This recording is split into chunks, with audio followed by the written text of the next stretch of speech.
Hello everyone, welcome back to another video.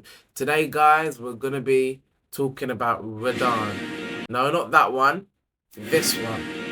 And the reason I want to make a video on this guy is because when I played the Elden Ring DLC, this guy was a challenge for me. He was the hardest boss throughout the whole Elden Ring DLC. And I'll tell you that from experience, it took me over more than 500 tries to kill this guy. It was me, all of my friends trying to kill this radahn. I was the last one to beat it. I won't even lie. All my friends beat him first, but I was the last one to beat it. And that was before the nerf, because radahn, he did get nerfed. There's two different radahns. You have the pre-nerf radahn and nerf radahn. The nerf radahn is still hard, but he's easier. I beat radahn before the nerf. And I'll tell you the experience firsthand. It was not easy, I'll tell you now.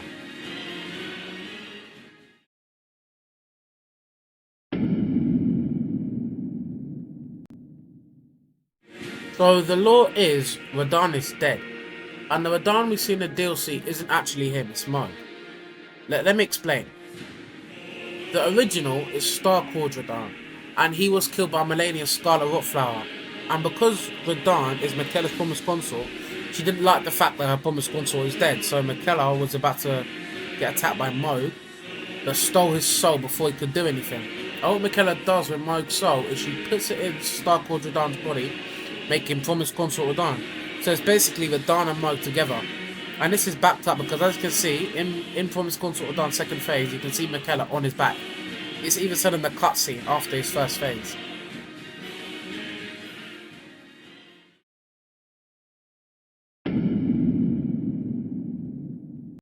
So what I want to talk about now is this guy's attack pattern for his first phase. For anyone stuck on him and needs help. Because me personally, this is what I wanted someone to tell me when I was stuck on the radahn. So first off, let's start with his basic moves. No magic, just his physical attacks. So we're going to start off with the attack he does, where he uses his swords to go in the air and slam down on you. And with this attack, he can do it twice. So what you need to do, if he slams down once, you dodge that. If he gets back up in the air and slams down again, you just dodge that. And then you can get hits in after that. So the next attack we're moving on to is that he's just his basic combo he basically does every time you fight him. So the first thing he does a stomp, swing, then two swings. He slams down on the ground and then he goes back up, and it's like it's an AoE attack. It's like on the ground AoE attack, and if you get caught up in it, it'll do a lot of damage. But overall, you need to learn the rhythm of this attack because he does it every time you fight him. And if you don't know the rhythm of this combo, you're not going to do well. So you have to learn this if you want to beat radahn. So for this next combo, I actually don't have a clip for it, so I'm just going to explain it to you guys. So this is like his second combo attack throughout the whole fight. He uses this like almost every time you fight him. So it goes swing, swing, double swing, double swing, double swing again. And then at the end of that, he has a chance of doing a blood attack, which is him poking his sword, then swinging it, but it has blood on it. And if that hits you, he will proc bleed. Alright, so this next attack is his cross attack. So it goes swing, swing, double swing. And then after that, you can get some hits in on him. So with this attack, it's kind of like a stun move, because once you get hit by it once, you can't really move. So it basically goes like he hits you once, and he gets you in the air, and then he slams down on you, and that does a good amount of damage if you get caught up in that.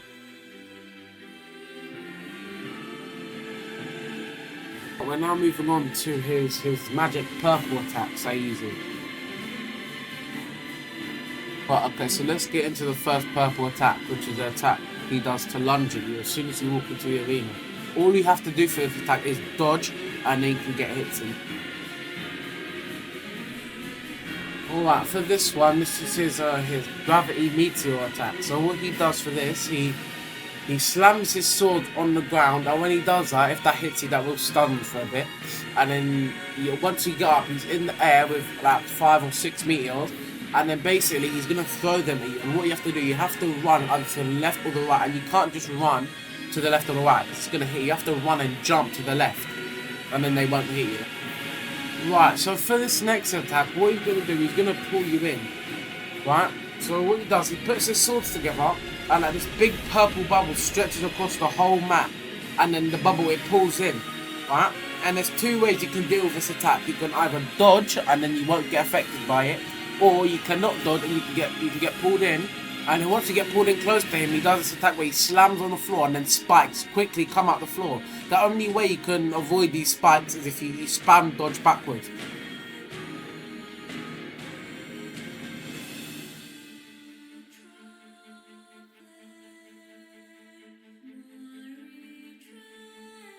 And the way you can tell the difference between the lunge attack and the pulling attack is when he does the lunge attack, he puts his swords higher.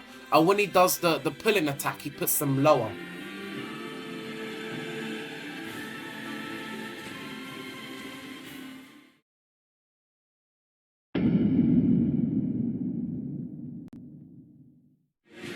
So now we're going to get on to Radahn's holy attacks in the second phase.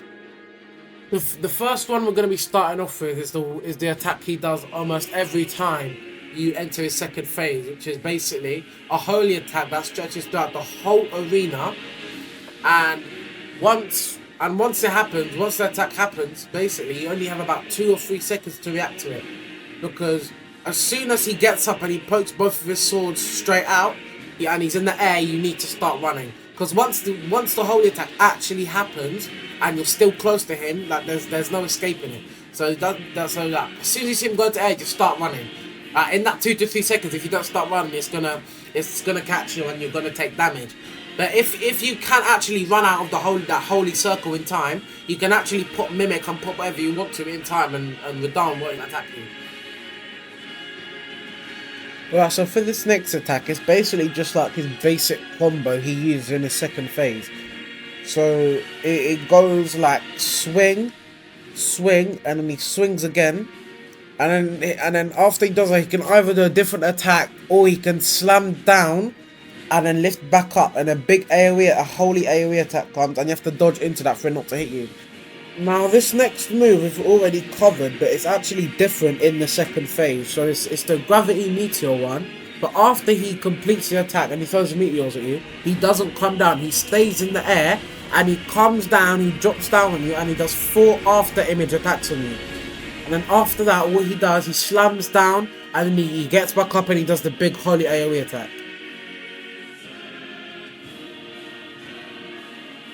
For this next attack, he's basically throwing discs at you, and there's 2 versions of this attack, one being the disc coming fast and the disc going slow.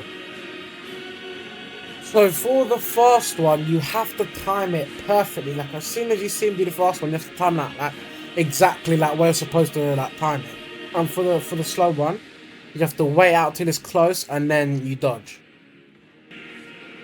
The next attack to talk about is his hug attack.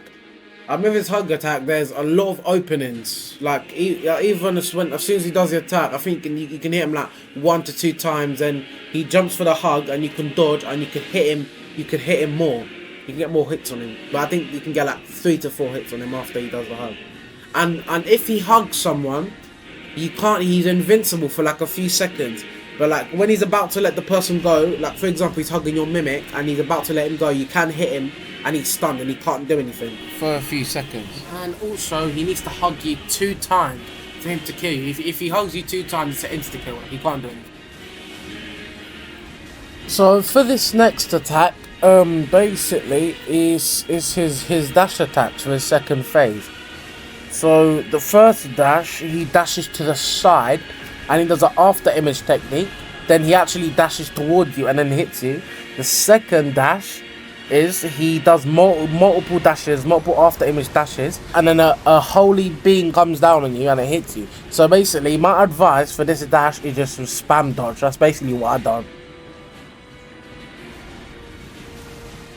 So the next attack we're going to talk about is basically his holy combo. It's where his swords have the holy effect on him, and then he just comboing you. Basically, this is a really hard combo to dodge. What I've done personally is just dodge around him, and it did kind of get the job done, but like I still got hit. So it's really the only effective method I know. But if you wanna try something else, you can. Alright, so this is the last holy attack I would like to talk about. And basically this attack only happens when you get his health bar to 40%. Right, so when it's at 40%, he jumps up into the sky, right, and he's gone for a good like 5-6 seconds.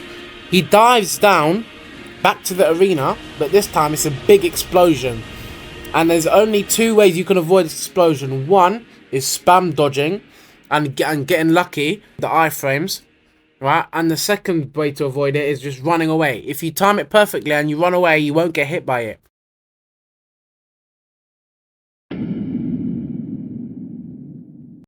So this segment is pretty much just going to be about what I done, like the builds and stuff I use in fighting radahn. And like all the weapons and stuff like that. Let's get into it. So my first playthrough of Elden Ring, I actually did use the Bloodhound Fang for the whole entire playthrough. And I used the Blood Flame Blade on the Bloodhound Fang, which made it properly. Like, I know it's basic and whatnot, but it's actually a decent tool for your first playthrough. And when I thought DLC radahn, I used it as well. I was switching between the Godskin Peelers and the Bloodhound Fang. But you know, I ended up beating him with the Bloodhound Fang, so I recommend the Bloodhound Fang for your first playthrough. And for the buffs I was using while fighting radahn was Flame Grant Me Strength, Golden Vow, Blessing of the Erd Tree, and my Flask of the Wondrous Physic. That includes the Opaline Hard Tier, which temporarily boosts all damage negation, and the Thorny Crack Tier, which temporarily boosts successive attack power.